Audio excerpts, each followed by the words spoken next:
Hello, ఎల్లుండా బయటకా? ఆ రోజు June 19th కదనే, నా బర్త్డే కదా. ఆ రోజు అస్సలే బయటకు రాను, ఎందుకంటే మా ఆయన ఏదో ఒక సర్ప్రైజ్ ప్లాన్ వేసే ఉంటాడు. అస్సలే వీలు కాదు, బయటకు అస్సలే రాను. ఓకేనా? ఆహా, నేను విన్నా అనుకుంటున్నావా?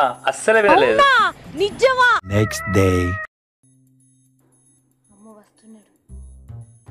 అమ్మా, రేపా మీ ఇంటికా? అస్సలే వీలు కాదు, రేపు నా బర్త్డే కదా అమ్మా. మీ అల్లుడు ఏదన్నా హోటల్ బుక్ చేసి ఉంటాడు, మూవీ ప్లాన్ చేసి ఉంటాడు, అస్సలే రాను. అబ్బో, తప్పేటట్లేదు ఇక. Next day.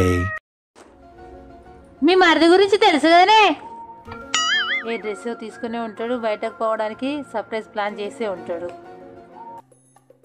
అమ్మ తల్లి, జూన్ 19th నీ బర్త్డే నాకు ఆల్రెడీ తెలుసు. సినిమా టికెట్లు బుక్ చేసినా, మనం బయటికి కూడా వెళ్తున్నాం. నీకు డ్రెస్ కూడా తీసుకున్నా. ఆపుతావైగా? తెలిసిపోయిందా? థ్యాంక్ యూ అండి. మీ మరిది గురించి చెప్పలేదా అక్క నేను?